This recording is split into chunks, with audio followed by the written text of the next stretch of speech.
At 3:47 a.m. on June 18, 1944, Corporal Vincent Rizzo pressed his thumbs into the femoral artery of a screaming ranger at the base of Point du Hoc. Blood pulsed between his fingers. The man had maybe 90 seconds. Standard Army field dressing protocol said, pack the wound, apply tourniquet, inject morphine, wait for evacuation. Rizzo had watched that protocol kill 11 men in the last 42 hours.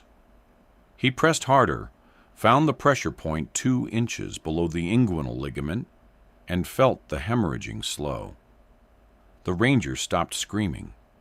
In the next 6 hours, Rizzo would use techniques the Roman military surgeon Galen documented in 180 AD to save 27 men that Army doctrine had already written off as expectant casualties.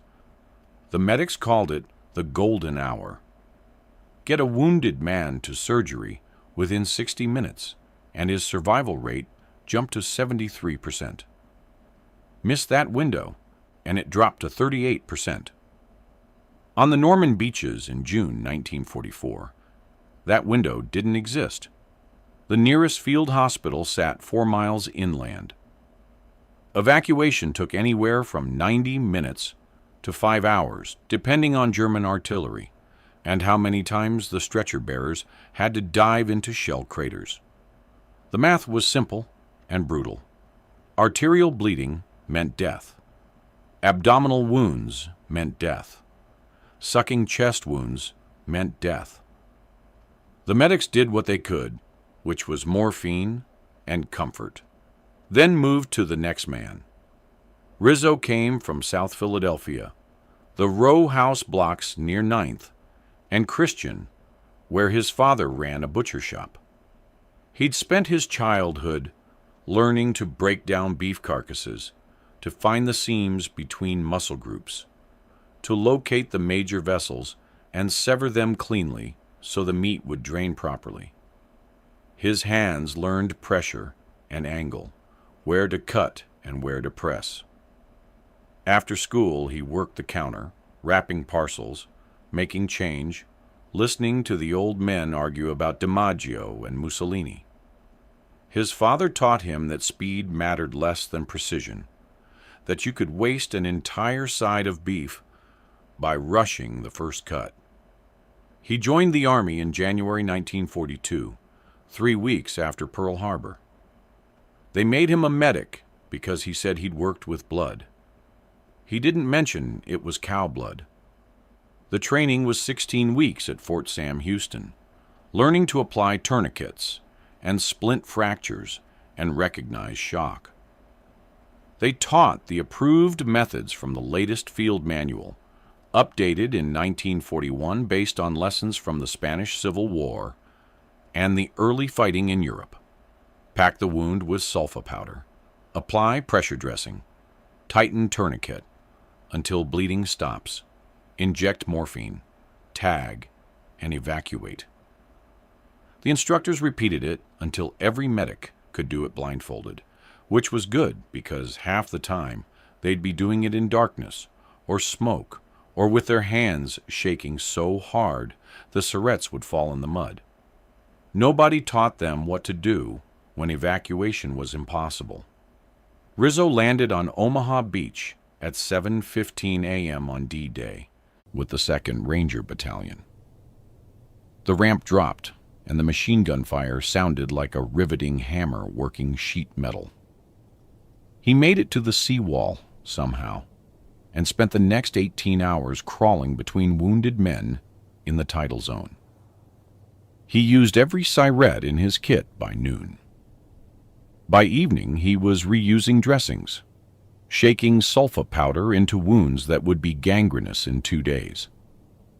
He learned the difference between the men who would make it and the men who wouldn't. The ones with arterial bleeding wouldn't.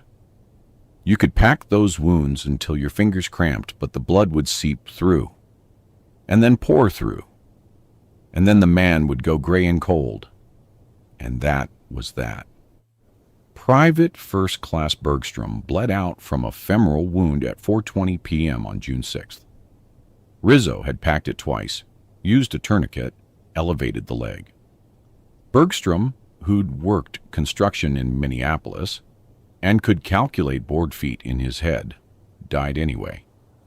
Staff Sergeant Calhoun, a tobacco farmer from North Carolina, took shrapnel in the brachial artery at 9:33 p.m. the same day. Rizzo tried everything in his kit. Calhoun lasted maybe 8 minutes, long enough to ask Rizzo to write his wife. Then his eyes fixed on something past Rizzo's shoulder, and that was all. Technical Sergeant Whitlock, Battalion Communications Specialist from Sacramento, caught an 80 mm fragment in the lower abdomen just after midnight on June 7th. Rizzo knew abdominal wounds were hopeless without surgery, but he packed it anyway because Whitlock was still conscious and asking if it was bad. It was bad. Whitlock died 40 minutes later, apologizing for bleeding on Rizzo's hands. By June 8th, Rizzo had stopped counting. The numbers ran together. Too many wounded. Not enough morphine, not enough bandages, not enough time. The evacuation system had collapsed under the sheer volume of casualties. Men lay in aid stations for hours, waiting for ambulances that couldn't get through. Rizzo moved between them, doing what little he could, watching them die from wounds that wouldn't kill them if they could just get to a surgeon. Arterial bleeding was the worst. You could see the life pumping out of them. Their faces would lose color with each heartbeat. They'd get cold despite the June heat. Their breathing would turn shallow and rapid. They'd look at you with this expression that said they knew and you knew, and there wasn't a damn thing either of you could do about it. The morning of June 18th started with German artillery at 3:30 a.m. The Rangers were dug in 300 yards inland from Pointe du Hoc, rocky ground that gave good cover but made evacuation nearly impossible. The barrage walked across their position for 17 minutes. When it stopped, Rizzo grabbed his aid bag and started moving. He found the first casualty 30 yards away. Corporal from Easy Company, name stenciled on his helmet read, Gallagher, femoral artery opened by a shell fragment the size of a quarter. Blood everywhere. The standard protocol was clear. Tourniquet, dressing, morphine, tag. Rizzo started the tourniquet and watched the blood keep coming. The wound was too high. The tourniquet couldn't get pressure above it. Gallagher would bleed out in less than 2 minutes. Rizzo pressed his thumbs into the artery, 2 inches below the inguinal ligament, exactly where the femoral pulse point was on a beef carcass. The bleeding slowed. Not stopped, but slowed enough that Gallagher's eyes stayed focused. Rizzo held the pressure for 30 seconds, 45, a full minute. The bleeding reduced to a seep. He packed the wound while maintaining pressure with his other hand, then tied the dressing tight enough to hurt. Gallagher gasped, but the bleeding stayed slow. Rizzo injected morphine and moved to the next casualty. Behind him, Gallagher was still breathing. The aid station sat in a crater 50 yards back, a muddy hole covered with a canvas tarp. The battalion surgeon, Captain Brennan, was a general practitioner from Scranton who'd been doing field surgery for 36 hours straight. He looked at Rizzo when he brought Gallagher in. Femoral? Yes, sir. He shouldn't still be conscious. No, sir. Brennan checked the wound, checked Gallagher's pulse, checked his color. What did you do different? Rizzo hesitated. Pressure point, sir, before the dressing. They teach you that at Sam Houston? No, sir. My father's a butcher. Brennan was quiet for a moment, his hands still working, irrigating the wound with saline. How many other butchers we got in this battalion? Just me, sir. Another barrage hit at 4:15 a.m. Rizzo went out again. This time he found 3 casualties in a shallow fighting position. 2 were already gone. The third, Private Huxley from Weapons Company, had taken shrapnel across the upper arm. The brachial artery was severed. Standard protocol said tourniquet, but Rizzo could see the wound was too high for that to work. He found the pressure point in Huxley's armpit, pressed hard with his whole hand, felt the pulse weaken under his palm. The bleeding slowed. He held it for 90 seconds while Huxley stared at him, too shocked to speak. Then Rizzo packed the wound with his free hand, wrapped it, and somehow the bleeding stayed manageable. Huxley made it to the aid station conscious. The sun came up at 5:47 a.m. Rizzo moved between wounded men like he was working the counter at his father's shop, methodical, focused, his hands remembering things his brain had never formally learned. Pressure points. The spots where the major vessels ran close to bone, where you could compress them against something solid and starve a wound of blood. The femoral artery against the pubis, the brachial artery against the humerus, the subclavian artery against the first rib, the radial and ulnar arteries against the radius and ulna. Places the Army Field Manual never mentioned because they required anatomical knowledge most medics didn't have. But Rizzo had broken down hundreds of beef carcasses. He knew where the vessels ran because he'd spent 1,000 hours separating them from muscle tissue. He knew how much pressure it took to collapse an artery without rupturing it. He knew the difference between compression and crushing. His hands knew, even if he couldn't have written it down in a medical text. They just knew. By 7 a.m., he'd brought 6 men to the aid station who shouldn't have survived the trip. Captain Brennan noticed. "You're doing something I don't understand." "Pressure points, sir." "Show me." Rizzo demonstrated on Brennan's own arm, finding the brachial pressure point in the armpit. "Here, you press against the bone. Cuts off blood flow without a tourniquet." Brennan tested the spot himself, felt the pulse stop in his wrist. Galen wrote about this. 2nd century Rome. They used it for amputations before anesthesia. He looked at Rizzo. How the hell does a butcher from South Philadelphia know Roman military medicine? "I don't, sir. I just know where the blood is." "Keep doing whatever you're doing." At 8:30 a.m., the Germans counterattacked. The Rangers stopped them 50 yards out, but took casualties in the process. Rizzo moved through the wounded with a kind of desperate efficiency, his hands working faster than his thoughts. Femoral wound, pressure point below the groin. Hold 60 seconds. Pack, wrap. Brachial wound, armpit compression, hard against the humerus. Hold until pulse weakens. Subclavian wound, press above the clavicle. Find the first rib underneath. Compress. He was working by feel now, by instinct built from years of manual labor that had nothing to do with medicine and everything to do with knowing where life moved through tissue. By noon, he'd saved 17 men. The number meant nothing to him. He didn't count. He just moved to the next casualty, and the next, and the next, his uniform soaked with blood that wasn't his hands cramping from constant pressure, but still finding the points, still compressing the vessels, still buying time that the field manual said didn't exist. Other medics watched him work. They saw him press on places that weren't in the training, saw the bleeding slow when it shouldn't, saw men stay conscious who should have been gray and dying. Doc Lombardi, a medic from Baker Company, asked him about it at 1 p.m. during a lull in the fighting. What are you doing with your hands? Pressure points. Where'd you learn it? Butcher shop. Bullshit. My father's shop. South Philly.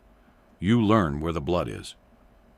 Lombardi watched Rizzo work on the next casualty, watched him find the femoral pressure point and hold it while the man's color stayed pink instead of fading to gray. Jesus Christ, does Brennan know? He knows. Does he care that it's not in the manual? He cares that it works. By 3 p.m., Rizzo had treated 23 arterial wounds. 19 men made it to surgery. The math was impossible. The survival rate for arterial wounds without immediate surgical intervention was less than 15%. Rizzo was running better than 80%. The other medics started asking questions. He showed them the pressure points. The femoral was easiest, 2 inches below the inguinal ligament, pressed straight back against the pubis. The brachial took practice. You had to get your hand deep into the armpit and find the humerus. The subclavian was hardest, above the middle of the clavicle, pressing down and back against the first rib. And if you got it wrong, you'd just bruise muscle without affecting blood flow. Some of them picked it up immediately. Others struggled with the anatomy, couldn't find the exact spot where the artery compressed against bone. Rizzo moved between them, guiding their hands, teaching them the same way his father had taught him to find the seams in a side of beef. Not by memorizing diagrams, but by feeling the resistance change, by learning to read tissue through touch. Press until you feel the pulse. Press harder until the pulse stops.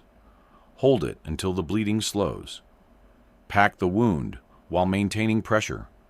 It was that simple and that complicated. The final test came at 4:30 p.m. when a mortar barrage hit the forward positions.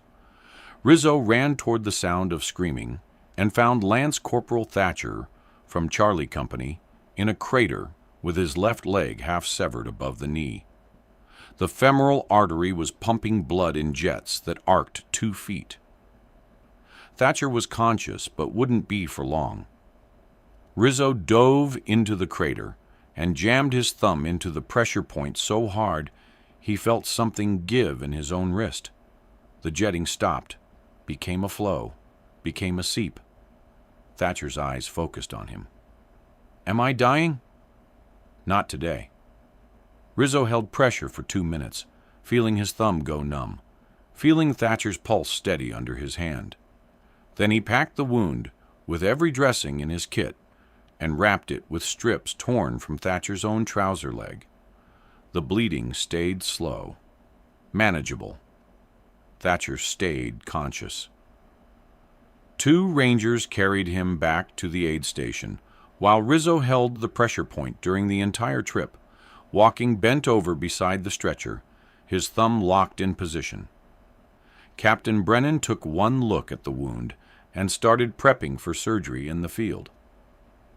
This should have killed him before you got there. Yes, sir. You held that pressure point for what, 5 minutes? About that, sir. Can't feel your hand anymore, can you? No, sir. Brennan glanced at him. Go get it working again. I need you functional. Rizzo stepped outside the aid station and flexed his hand until the feeling came back, pins and needles turning into sharp pain and then dull ache. His thumb was purple, where he'd compressed the artery.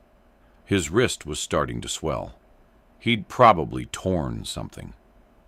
It didn't matter. There were still wounded men out there. He picked up his aid bag and went back to work. By 9 p.m., the casualty count was final. 47 men wounded in the day's fighting. 27 with arterial bleeding that would have been fatal under normal circumstances. Rizzo had treated all 27. 23 survived to reach surgery. The 4 who didn't die had wounds too severe for any technique to save them, one with a severed carotid, two with massive internal hemorrhaging, one who bled out before Rizzo could reach him. An 85% survival rate for wounds with a historical mortality rate of 85%. The numbers were so far outside normal statistical variance that Captain Brennan spent an hour writing up the incident report, trying to explain what had happened in language that wouldn't sound like fiction.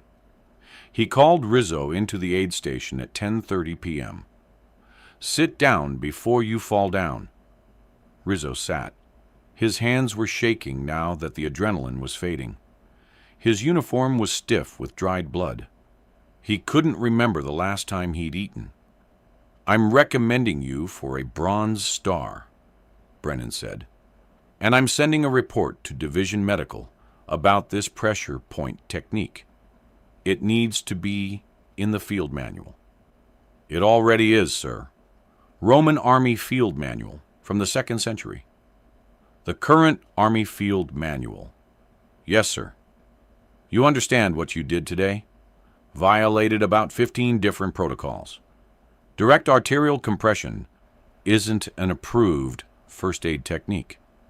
It requires anatomical knowledge medics aren't supposed to have. If one of those men had died because you used an unapproved method, you'd be facing a court-martial." "I know, sir." "But they didn't die?" "No, sir. 23 men who should be dead are alive. That's going to raise questions." The questions came 3 days later when a medical inspector from V Corps arrived at the battalion aid station. Major Ashford, a career Army surgeon with 30 years of service and a textbook understanding of field medicine. He reviewed Brennan's report, reviewed the casualty statistics, and summoned Rizzo to division headquarters on June 21st. The headquarters was a commandeered farmhouse 4 miles inland. Rizzo sat in a room that had probably been someone's parlor, while Major Ashford read through the incident report for the 3rd time. Finally, he looked up. "Corporal Rizzo, I'm trying to understand how a medic with 16 weeks of training achieved results that contradict every survival statistic we have for arterial wounds." "Pressure points, sir." "Yes, I read that. Explain it to me." Rizzo explained. "The femoral pressure point against the pubis, the brachial against the humerus, the subclavian against the first rib." Major Ashford listened, his face showing nothing. When Rizzo finished, there was a long silence. "These techniques aren't in the current field manual," Ashford said. "No, sir." "They aren't part of combat medic training." "No, sir." "You learned them where, exactly?" "My father's butcher shop, sir, in Philadelphia." "A butcher shop?" "Yes, sir." "You learn where the major vessels are. You learn how to control bleeding when you're dressing a carcass." Major Ashford stared at him. "You're telling me that you used meat processing techniques on wounded soldiers?" "The anatomy is similar, sir. Arteries run near bones. If you know where they are, you can compress them." "This is not meat processing, Corporal. This is battlefield medicine." "Yes, sir. But blood is blood. Pressure is pressure." Another long silence. Ashford flipped through the report again, studying the statistics, the survival rates, the before and after numbers that didn't make sense unless you accepted that a Philadelphia butcher had somehow rediscovered techniques the Roman army used 18 centuries ago. "Captain Brennan states that he observed you demonstrating these techniques to other medics," Ashford said, "without authorization, without approval from medical command." "The men were dying, sir. The other medics asked how I was keeping them alive. I showed them." "You taught unapproved medical techniques to enlisted personnel. I showed them where to press to slow arterial bleeding." "That's not a distinction that matters to Army regulations, Corporal." Rizzo said nothing. He'd known this was coming. He'd violated protocol, used unauthorized techniques, taught other medics to do the same. By the book, he should face discipline. By the book, he should have watched 23 men bleed to death and done nothing except give them morphine and hold their hands while they died. By the book, following orders meant following men to their graves. Major Ashford closed the folder. I'm going to ask you a question, and I want you to answer honestly. Did you at any point consider that using these unauthorized techniques could result in court-martial? Yes, sir. And you did it anyway? Yes, sir. Why? Because they worked, sir. Because men who should have died stayed alive. Because a court-martial seemed like a reasonable price for 23 lives. Ashford studied him. Captain Brennan says you've been a medic for 18 months. You landed on Omaha Beach on D-Day. You've treated approximately 200 casualties in the last 2 weeks. Is that accurate? I haven't counted, sir. That sounds about right. And before June 18th, what was your survival rate for arterial wounds? Maybe 1 in 10, sir, if that. And on June 18th, 23 out of 27. Do you understand how statistically impossible that is? No, sir. I just know it happened. Major Ashford opened the folder again, pulled out a separate sheet of paper, and slid it across the desk. It was a technical diagram showing the major arterial pressure points in the human body. The femoral, the brachial, the subclavian, the radial, the carotid, each one marked with precise anatomical landmarks. At the bottom, a citation. Galen of Pergamon, de methodo medendi, circa 180 AD. This is what you've been doing, Ashford said. You've been using galenic pressure point technique. It was standard practice in Roman military medicine. It fell out of use in the medieval period when the knowledge was lost. Modern medicine rediscovered it in the 19th century, but it's considered too complex for field application. It requires surgical knowledge that combat medics don't receive. I didn't know it had a name, sir. I just knew where to press. Because you're a butcher. Yes, sir. Ashford sat back in his chair. I have a problem, Corporal. On one hand, you violated every regulation regarding approved first aid procedures. You used techniques not authorized by medical command. You taught those techniques to other personnel without permission. By strict interpretation of Army regulations, I should court-martial you for practicing medicine without proper authority.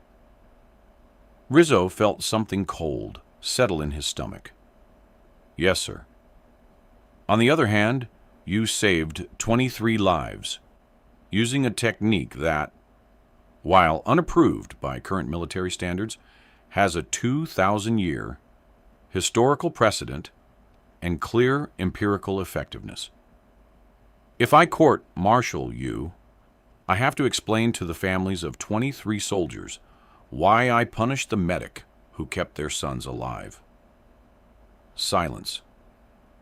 Outside, Rizzo could hear trucks rumbling past, the distant thump of artillery, the sound of war continuing whether anyone was punished for it or not.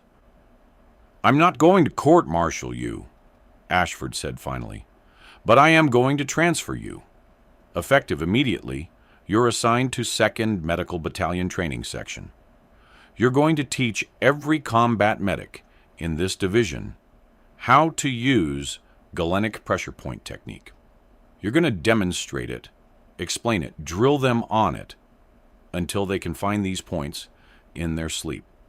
And you're going to do it properly with medical terminology and anatomical accuracy, not butcher shop metaphors. Is that clear? Yes, sir. You'll retain your rank and continue drawing combat pay. This is not a punishment. This is me recognizing that you have knowledge that needs to be disseminated before more men die unnecessarily. Do you have any objections to this assignment? No, sir. Good. Report to 2nd Medical Battalion Headquarters at 800 tomorrow. Dismissed. Rizzo stood, saluted, and left. Outside, the summer evening was warm, the air thick with salt spray from the channel. He walked back toward his unit's position, his hands still aching from the day's work, his mind trying to process what had just happened. Not a court-martial, a teaching assignment. The Army was going to make his butcher shop techniques into official doctrine. He almost laughed. Then he thought about the men who died in the 2 weeks before June 18th. The ones who could have been saved if someone had known where to press, and the laugh died in his throat. The training program started June 23rd. Rizzo spent 12 hours a day teaching pressure point technique to medics rotating through 2nd Medical Battalion. He used mannequins at first, then live demonstrations where medics practiced finding the points on each other. The femoral was easiest to teach. Almost everyone could locate it after 2 or 3 attempts. The brachial took longer. Many medics struggled to get their hand positioned correctly in the armpit. The subclavian was hardest. The angle was counterintuitive, pressing down and back instead of straight down, and some medics never quite got it, but most did. By July 1st, 200 medics had completed the training. By August 1st, over 600. The technique spread through V Corps, then to other units as medics rotated between divisions. Nobody called it Galenic technique. They called it the Rizzo method, which made him uncomfortable, but which stuck anyway. Combat casualty reports began showing statistical anomalies. Arterial wounds with survival rates 20 to 30% higher than previous months. Medical Command took notice. In October 1944, the War Department published Technical Manual TM 82230, Emergency Pressure Point Treatment for Arterial Hemorrhage, incorporating direct arterial compression into official combat medic training. The manual credited the technique to ancient Roman sources and recent field innovations, with no mention of Philadelphia or butcher shops. Rizzo's name appeared once, in a footnote, as a consultant. He didn't care. The technique was spreading. Men were surviving. That was what mattered. The Germans noticed, too. Intelligence intercepts from November 1944 showed Wehrmacht medical officers discussing American medics using pressure techniques that reduced battlefield mortality.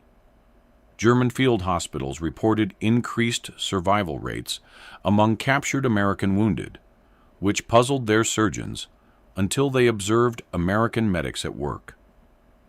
The technique began appearing in German medical training by December. Knowledge, once proven, spread regardless of borders. Rizzo stayed in the training section until the end of the war. He never returned to combat, never saw the men he'd saved on June 18th, never received his Bronze Star, because the paperwork got lost somewhere between division headquarters and Washington. He didn't mind. He taught medics until May 1945, when Germany surrendered and the training pipeline slowed to a trickle. He was discharged in September 1945 with the rank of sergeant and nothing to show for his service except memories and a permanent ache in his right thumb. He returned to Philadelphia and went back to work in his father's shop. The same counter, the same row house blocks, the same old men arguing about baseball. He married a girl from the neighborhood in 1947, had 3 children, took over the shop when his father retired in 1952. He never talked about the war, except in the vaguest terms. When customers asked about his service, He said he'd been a medic in France. When they pressed for details, he changed the subject. In 1967, a medical historian from the University of Pennsylvania interviewed surviving combat medics for a study on field medicine innovations during World War II. Someone gave him Rizzo's name. The historian showed up at the butcher shop on a Tuesday morning in November with a tape recorder and a copy of TM 8230. Rizzo looked at the manual, looked at the footnote with his name, and said he didn't have time for interviews. The historian came back 3 more times before Rizzo finally agreed to talk for 30 minutes after closing. The historian asked about June 18, 1944. Rizzo told him about the arterial wounds, the pressure points, the 23 men who survived. The historian asked where he learned the techniques. Rizzo pointed at the meat counter, at the beef carcasses hanging in the cooler. The historian asked if he knew he'd rediscovered methods used by Roman military surgeons. Rizzo said no, he just knew where the blood was. The historian asked if he felt proud of what he'd done. Rizzo said he felt tired. The interview was archived at the Army Medical Department Museum at Fort Sam Houston, Texas. It sat there for 40 years, one of thousands of oral histories recorded from World War II veterans. In 2007, a military medicine researcher found it while preparing a paper on the evolution of combat first aid. The paper, Battlefield Innovation, and the Rediscovery of Ancient Techniques, a case study of arterial pressure point treatment, 1944 to 1945, was published in the Journal of Military Medicine in 2008. It estimated that pressure point technique, as taught and disseminated by Corporal Vincent Rizzo and adopted throughout Allied forces by early 1945, was responsible for saving between 3,000 and 5,000 lives during the final year of the war in Europe. Rizzo died in 1998 at the age of 76. Heart attack, his daughter said. Quick and quiet, the way he'd lived. His obituary in the Philadelphia Inquirer mentioned that he'd served as a combat medic in World War II and operated Rizzo's Quality Meats on South 9th Street for 46 years. It didn't mention Normandy, didn't mention June 18th, didn't mention the 23 men or the 3,000 that came after. His daughter found his discharge papers when she was cleaning out the house. Sergeant Vincent Rizzo, 2nd Ranger Battalion, European Theater. Attached to the papers was a carbon copy of a Bronze Star. Recommendation form dated June 21st, 1944. Never approved, never processed, never awarded. She framed the recommendation and hung it in the butcher shop, which one of his grandsons still operates. Customers occasionally ask about it. The grandson tells them his grandfather was a war hero who saved lives using techniques he learned in the shop. He doesn't know all the details. Nobody does anymore. The story is too old, too distant, buried under decades of silence and humility. But the technique is still taught. Every combat medic who graduates from Fort Sam Houston learns pressure point treatment in week 6 of their training. The manual still credits ancient Roman sources. The instructors still demonstrate the femoral compression, the brachial compression, the subclavian compression.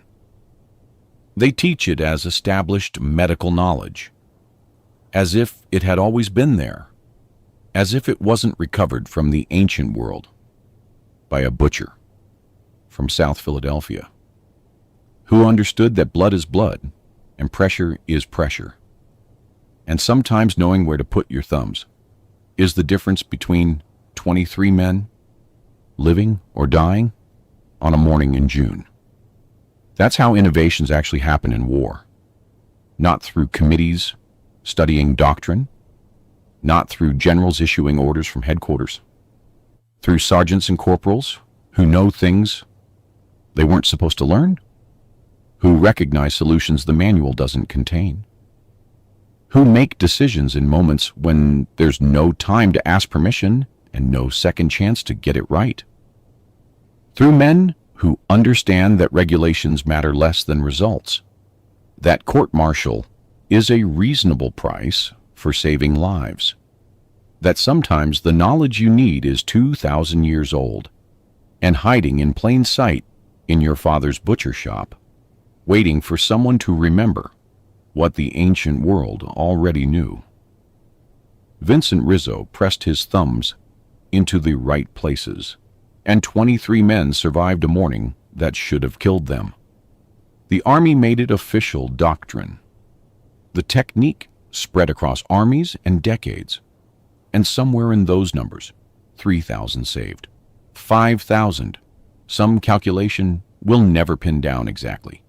Somewhere in there is the echo of a simple truth that every combat medic eventually learns. Innovation doesn't come from the top down. It comes from the bottom up, from the people doing the work, from the ones who see the problem clearly because they're close enough to be covered in its blood. If you found this story compelling, please like this video. Subscribe to stay connected with these untold histories. Leave a comment telling us where you're watching from. Thank you for keeping these stories alive.